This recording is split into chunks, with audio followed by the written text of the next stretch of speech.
Broadcaster of the G20 South Africa 2025.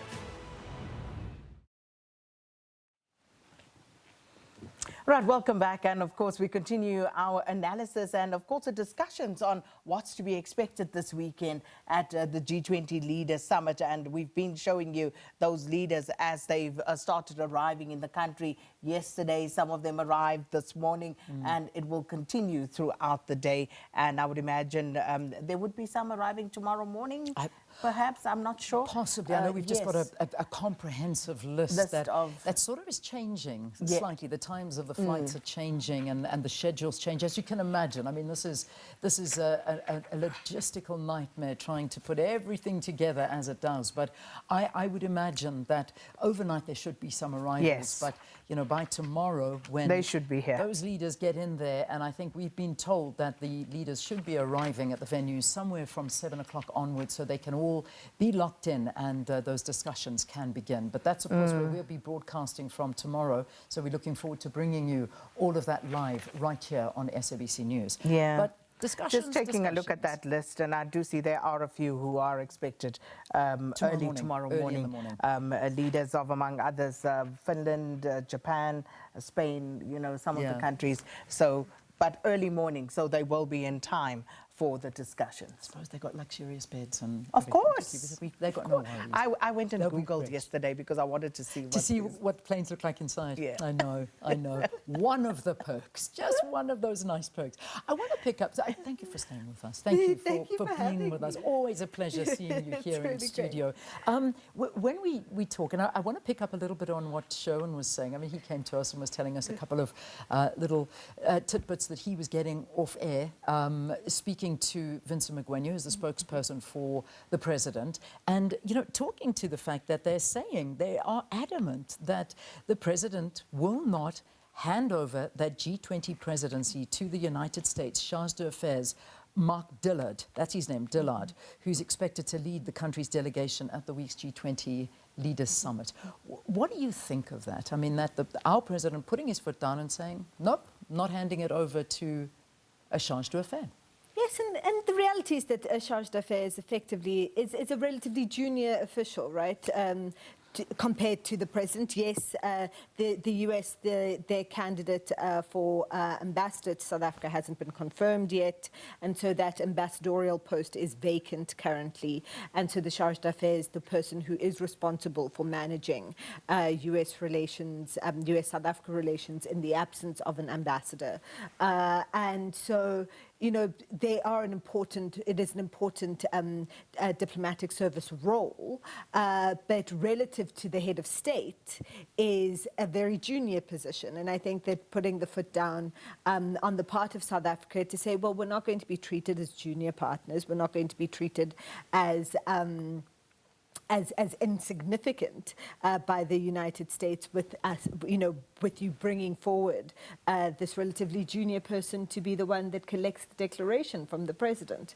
And so, you know, have some respect for us. Of course, there's a whole then story about what the logistics will be for the official, the handover is happening. The handover process has actually already begun. Yeah. So in the finance track, for example, the finance ministers meeting took place in October, and there was a declaration, a finance minister's declaration that the United States did sign up to, you know, that was done. And so on the finance track, the handover of all the finance issues, the agenda, there's working that's taking place between the finance track Sherpa, who is Duncan Peterson, who's the Director General of Finance, and also the central bank, the Reserve Bank, and the US officials in finance. That's already been taking place over the last few months. And so, you know, the question of then who the official, what the moment will be marked by. I think that's what's important, right? Is how will the moment of handover be marked? In the absence of that kind of warm body, that warm body. And I think that that's what's at question here. And there's a lot of, it's symbolic, there's a lot of power play here. That the work is going to continue. The work is already handed over to some degree. I mean, the US, I think, has got some meetings already scheduled. They've already said that there's summits happening in Miami. There's a sense of what their their theme is going to be. And so that's going to happen. It's just that what's the photo op going to look like? Yeah. And that symbolic handover. And remember that so much of diplomacy is that symbolism. Yeah. And so that's really what's at stake here. I want to quickly delve into the priority areas for South Africa's presidency. And looking at the 4 that they have outlined, starting with inclusive economic growth and looking at industrialization, reducing inequality amongst the key issues there. What do you make of that? And again, the continuum that you spoke about earlier, how are we tracking progress in some of these priorities that are mapped out? So South Africa's theme for its G20 was solidarity, equality, sustainability. And remember that this is the 4th G20 Summit by a developing nation in sequence. So we had Indonesia in 2022, India in 2023, Brazil 2024, South Africa 2025. And the whole idea was that these 4 big global South powers and nations were going to advance a global South agenda consecutively from each of their summits in order to really center the issues of inequality, issues of development, issues of solidarity within the G20's agenda, because the global North bias, of course, is to treat those issues as not as important. And so, what South Africa has done is really continue with what was set up in the agendas of this previous, of the previous presidencies. And you saw that manifested. So let's take the inequality issue, for example. So South Africa commissioned the first G20 study on inequality, chaired an extraordinary committee on inequality chaired by Professor Joseph Stiglitz, who is a Nobel Prize winner. And this was really critical because the issues of inequality have been a big thing for global South nations for decades.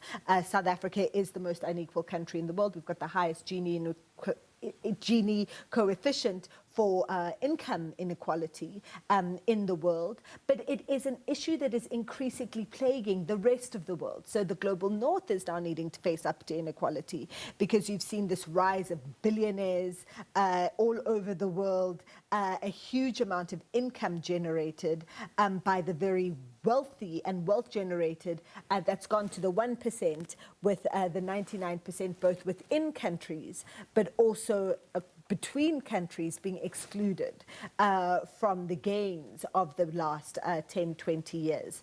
And so South Africa is putting the inequality issue on the agenda and putting that as an issue that all global leaders need to grapple with is a significant thing.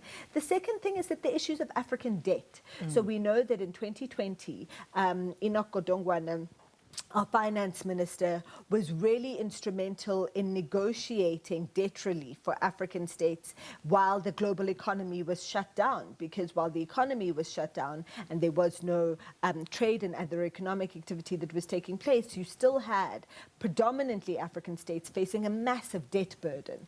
And it was South Africa that advocated on behalf of Africa, on behalf of the AU, with debtor states in the G20 to say, can we get debt holidays so that we don't have to pay back, while the pandemic is still going. And so the issue of the burden of debt repayment, African states spend more on interest payments every year than we do on health and education.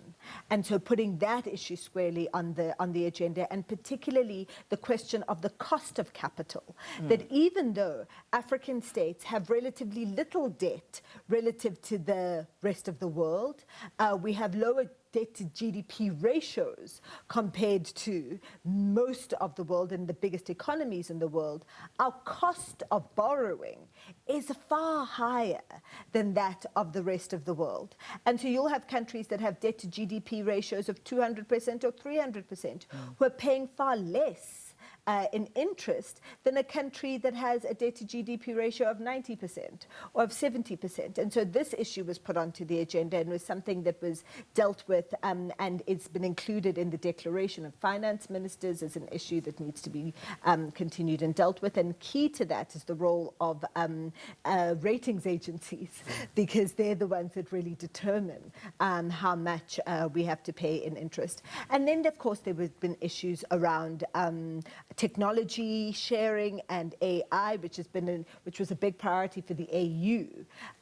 You know, that the minerals that are driving the AI revolution are being dug up on the continent, on the African continent, for a great part of them.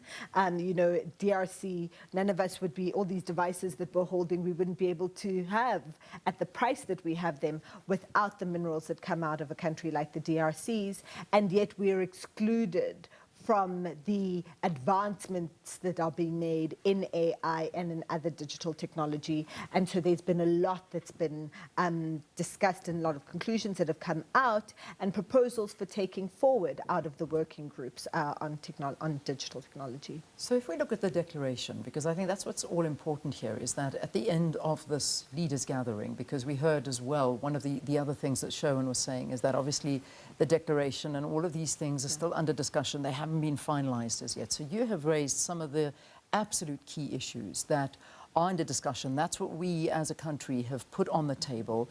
We're still awaiting a declaration, and whether or not that a declaration is adopted, and again, the US perhaps putting a bit of a spanner in the works on that. But these are incredibly important issues that you've just raised. Is it, two questions in that, is it still normal that at this point the declarations still haven't been adopted? And one would imagine so. The leaders are only arriving now, so that's something that we need to be cognizant of. And again, if all nations, not all nations, sign to them, what happens to that declaration? So the declaration, remember, is just a consolidation document. And declarations are always compromise documents. So what has emerged in the working group discussions over the year, and each of the working groups will have come out with a final sort of statement of what their discussions have come out with, that's fed into the two tracks, the finance track and the Sherpa track, which is the leaders track. You've also had what's come from all of the engagement summits, the B20, the Business 20, the Think 20, which is all the think tanks and all of those. All of those issues are going to inform what goes into the declaration, but not everything makes it into the declaration. Okay. It never does.